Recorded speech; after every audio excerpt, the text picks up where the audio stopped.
আমাৰ গণেশগুৰিৰ ফটোখন চৰকাৰে মুচিছিলে। দুজন পেইণ্টাৰে মোৰ লগত ষ্টেটমেণ্ট আছে, দুজন পেইণ্টাৰে থানাত ষ্টেটমেণ্ট দিলে যে এইখনতো জুবিনৰ ফটো যেন নালাগে, সেইকাৰণে আমি মুচি দিছো। দুজন পেইণ্টাৰ কিন্তু মুছলিম নহয়, অসমীয়া ল'ৰা। এতিয়া সেই দুজনৰ মই নাম আপোনালোকক প্ৰকাশ কৰিম, আপোনালোকে ইণ্টাৰভিউ ল'ব যে তাত চৰকাৰে মুচিব দিছিল।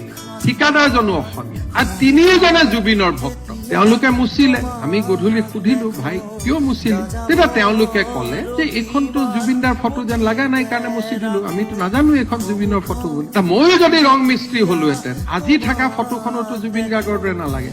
জুবিনৰ ফটো এখন সামাজিক নিয়মে কি কয় যে জুবিন গাৰ্গৰ ফটো এখন গৰিমা গাৰ্গে অফিচিয়েলি ৰিলিজ কৰি যে এইখন জুবিনৰ আনুষ্ঠানিক পৰ্ট্ৰেট। চব মানুহে সেইখন আঁকিব, আঁকাততো আপত্তি নাই। এখন ফটো ৰিলিজ হব লাগিব নে নাই? চবেইতো চব ধৰণে আঁকিব নোৱাৰে, আঁকিব পাৰে নেকি আপোনালোকে কওক? ৰাষ্ট্ৰপতিৰ ফটো আমি যিকোনো ফটো লগাব নোৱাৰো। এখন পৰিয়ালে ফটো ৰিলিজ কৰি দিয়ে যে এই ফটোখনে প্ৰতিমূৰ্তি বনালেও এইখন ফটো। এতিয়া কি হৈছে, তাকে লৈ তেজপুৰত এখন অদ্ভুত ফটো বনাই, বৰপেটাত এখন অদ্ভুত ফটো বনাই, তাকে লৈ দুদিন ছচিয়েল মিডিয়াত চৰ্চা। আচল নিয়মটো কি যে আমাৰ জাতিটো কেনেকে পৰিচালনা হব লাগে?